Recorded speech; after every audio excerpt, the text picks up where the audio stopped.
Call the February meeting of the Rockland Community College Board of Trustees to order. Time is 7:08. Madam Secretary, will you call the roll? Mr. Forte. Here. Mr. Rand. Here. Here. Mr. Valentine. Here. Mr. Executive. Here. Ms. Everett is excused. Ms. Horowitz. Present. Ms. Ramos. Here. And Mr. Frias. Here. Thank you. We're down to public comment section of the meeting, and I believe that Ms. Josephine Coleman would like to address the board.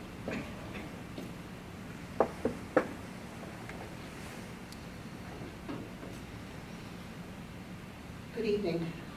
Good evening, Chairman Martin Mortendijk, Vice Chair Joe Rand, board members, senior administration, and guests.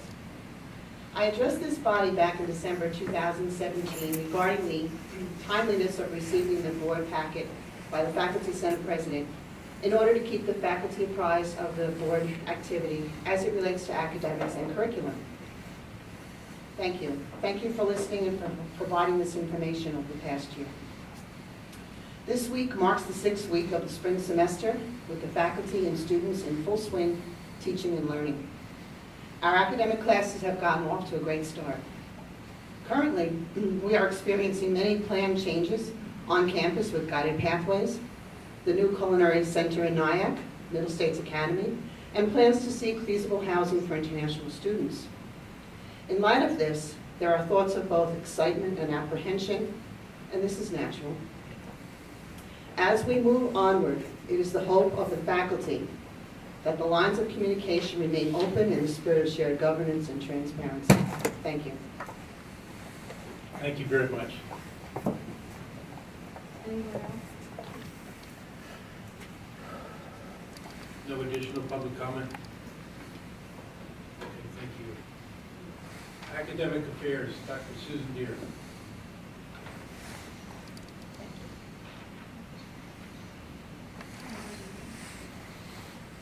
Oh, the consent agenda? We'll do that first. Good, yeah. Okay, we're now going to do the consent agenda. There are 5 items on the consent agenda tonight. We have the approval of the previous meeting minutes. Number 2 is the approval for reappointment of non-tenured faculty for the academic year 2019-2020, third year. That's Resolution 1, 2019. Approval for reappointment of non-tenured faculty for academic year 2019-2020, fourth year. That's Resolution 2, 2019. Approval for reappointment of non-tenured faculty for academic year 2019-2020, fifth year. That's Resolution 3, 2019. And the approval of CAC Green Roof Replacement Project, Resolution 4, 2019. These resolutions were previously discussed at a workshop meeting this evening. Can I have a motion to approve the consent agenda? So moved, Mr. Chairman. I would like to second that. Okay. Any questions or comments? All in favor? All opposed? Any abstentions? Motion carries. Thank you. Academic Affairs, Dr. Deere. For the public record, I'd like to read the names for the appointed. So the third year is Colin Erasmo. He's also a district coordinator for our auto tech program. Jody Lynn Greco, who's in the audience tonight. She also is coordinator of our high school program, has done an outstanding job with that program. And Sabrina Reeder, who is in the audience tonight, who is the department chair of social sciences. Congratulations, you two. Great job. Congratulations. Feel better? Yes. We could have built more drama into it. I know, they were like shaking their boots right beside there.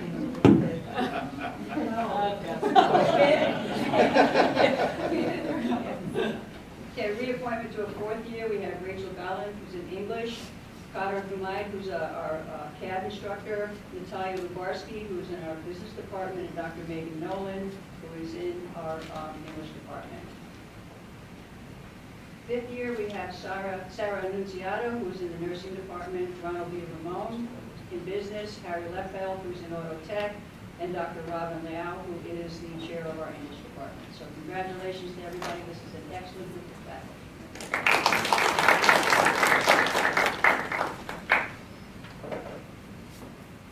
I'd also like to add that we have a CASAC program on campus, which is Certified Alcohol and Substance Abuse Counselor certification.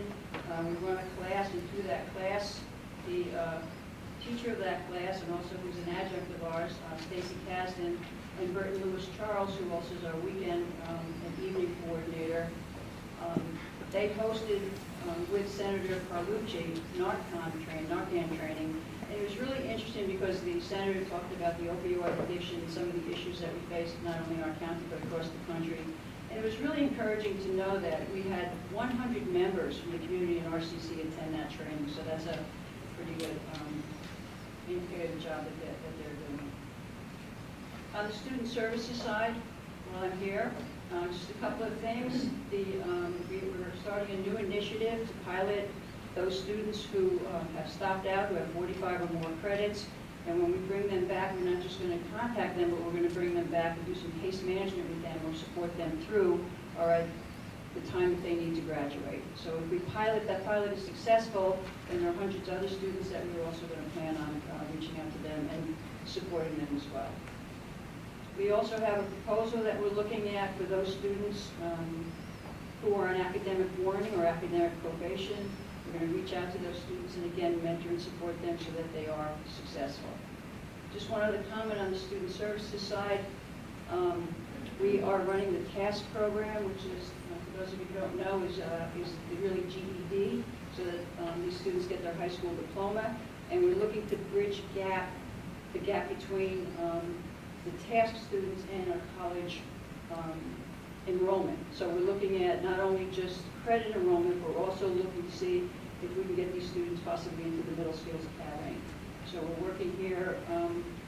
Last semester we had, or 2 semesters, we've had 186 students who passed the TASK exam but have never taken college credit. So our goal is to reach out to those students and recruit them to the college, either, like I said, in a credit program with strong mentoring or into the Middle Skills Academy.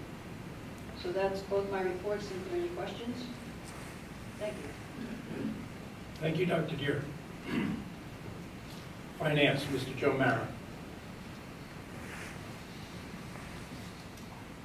Good evening. You have in front of you the statement of activity for the 5-1 session, January 31st, 2019. If there be any questions or comments on the financials. What I wanted to mention tonight is we have guided pathways format. We are now implementing Banner, which is a new software system that finances first.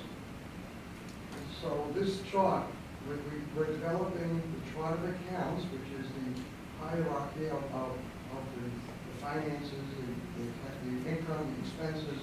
It will all be associated with a school. All the expenses and revenue for the departments related to that school will be attached to the general ledger. So for reporting purposes, and we will be able to really drill down to the school, the program, department, the income side, expense side, top side. You know, it's just a very enhanced functionality is unbelievable, and we just started the implementation. So the chart of accounts is being actually we're trying to get it into the test mode in next week to see if that works. So it's going to be really interesting to see how everything comes together. Any questions, comments? Thank you, Mr. Mara.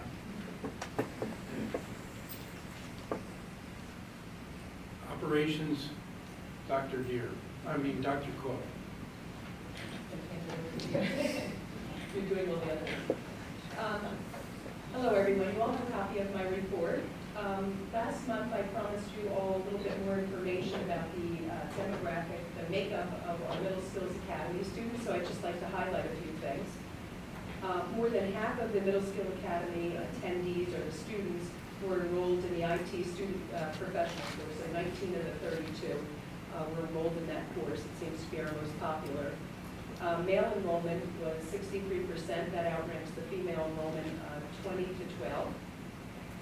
The age group with the highest number of students, we found this interesting, 19% were in the 50 to 52 age range.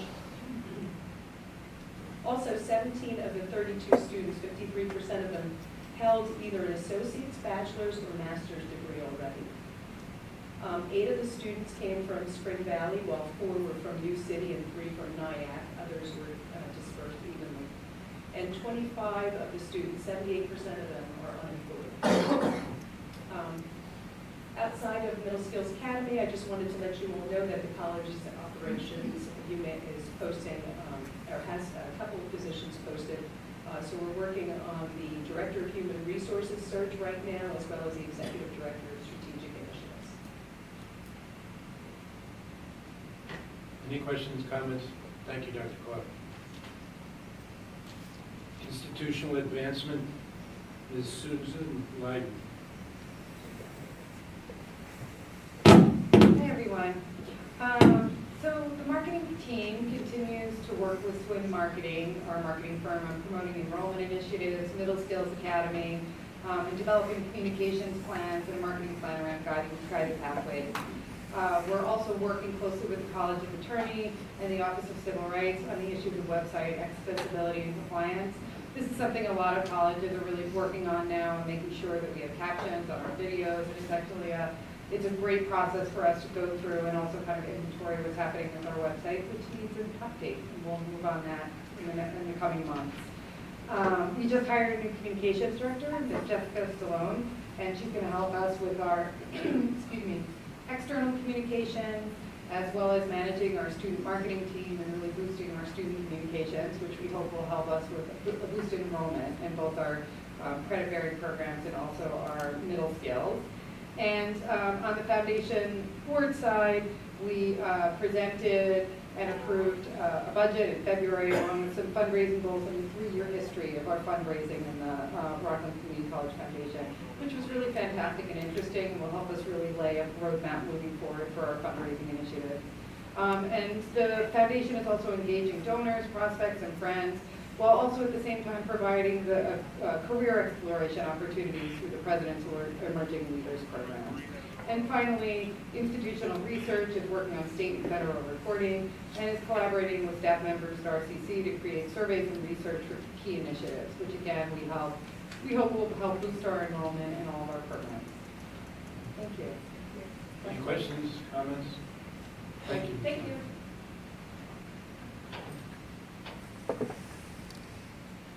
Board Secretary, Ms. Dillon. Thank you. Community Outreach Report, Grant Valentine. I just have a couple of items. One, early this month in February, I attended the SOARS mentoring program along with Regent Judith Johnson and our president, Mike Baxter, who gave extraordinary reports on the mentoring program that SOARS is doing in conjunction with the Nyack School District. It was an extraordinary event attended by most of your political figures and notaries here in the county. So it was an extraordinary event. Mike Baxter did an outstanding job with his presentation. I also want to talk about, I just came back from Oakland with my Brother's Keeper Foundation, the Obama Foundation. Part of that trip, I was able to meet with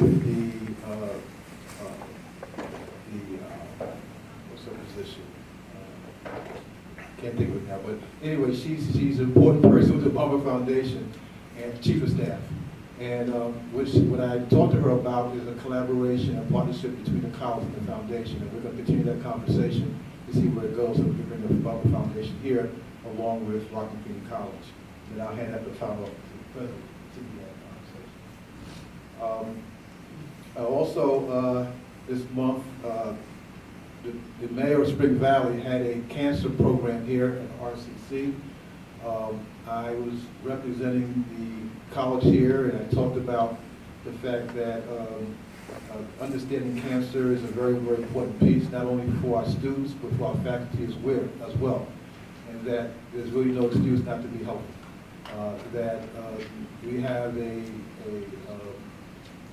health matters, information matters. And so I made that presentation today regarding the cancer research, a very outstanding program. Finally, for Black History Month, they had an unsung hero event that was done, and one of the honorees was myself. So I was one of the honorees to represent Rock Community College, and I worked up in Rock Community College. So, Mr. Chairman, that's my report. Thank you very much, Grant. Congratulations on your award for Unsung Heroes, which is the dedicating retirement for others. Well, thank you. My wife still makes me take the garbage out, though.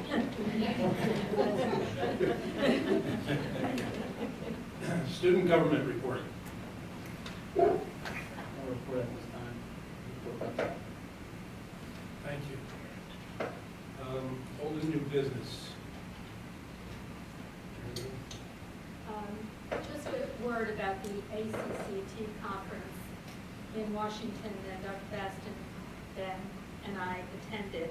I didn't mention this at the workshop because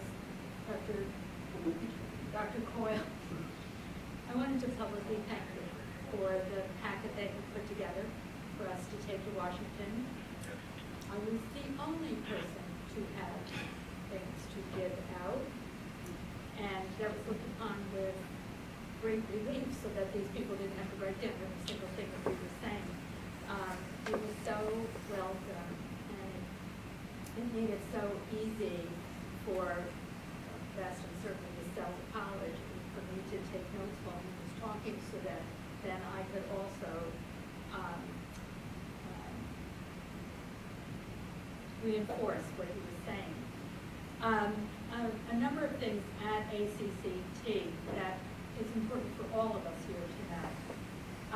One of the things that was pointed out is there's been a significant change, this is politically, in leadership throughout the country as a result of the 2018 elections. And many of the people who recently got elected are now appointing new people to positions of policymaking within their states or among their staffs. And one of the biggest items that is trending is workforce development. One of the things they pointed out that we certainly know is that the former non-traditional student is today's community college student. These are not 18-year-olds who are living home with their parents. Access to Pell is being cut back, and at least at this point, correct me if I'm wrong, at this point, people who are not full-time students do not get Pell. And also, if they are not in degree programs, they do not get Pell. So one of the things that we were looking at was to advise our legislators of the fact that this is important based upon the new face of community college students. It was very interesting. Several legislators, at least in the sessions that I attended, I think all of you may be surprised, but also grateful to hear how much bipartisan work is going on, how much partnering between Democrats and Republicans. That, of course, never makes the front page of the paper, but there is a fair amount of that being done. I attended one session on food and housing insecurities. The number of community college students across the United States who live in their cars is appreciable. And one of the things that I did not understand, so if you care to jump in here, that some place in the Midwest, I believe it was Wisconsin, I don't know if it was a pilot program, but is it correct that community college students cannot get SNAP? Do you know if that's true? No, that's not true. It is not true, okay, because that's one of the things that she was talking about is try to make sure that our students who are food insecure enroll in the SNAP program, but the way she was talking about it, they don't SNAP, but on the pilot there.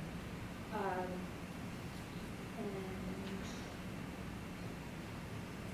I would just add to that comment that many community colleges have not integrated these kinds of access to social supports and benefits that students would be entitled to. And so it's very important, like programs like we have, the Connection Center, where we're actually connecting students to the multiple benefits that they would be entitled to. And to decrease this concept of stigma, we tie it to financial aid, because they need all of the kind of financial resources to support their education. So I applaud the good work of the Connection Center in this regard, and want to continue to work with our state and local officials to find ways to make college affordable, not just from the tuition side, but more importantly, to address all of the non-academic expenses that oftentimes hinder students from paying tuition. And may I add to that and also tie it to the packet that Dr. Coyle made. A provost from another school, I believe, I'm not certain, I believe that it was Corning Community College, allowed him, welcomed him to go to one of our senators' offices because we could not get an appointment. And when he saw the stuff that I was giving out, and because of the notes I took when you spoke, and I was able to explain the middle skills academy, and he saw that I had run most over, he said, and that's mine now. And I said, yes, but you know, you tailor it to your own community. He said, yes, he understood that. So, thank you again. Thank you, Mary Lou. Is there any other old or new business? If not, I'd like to have a motion to adjourn. So moved.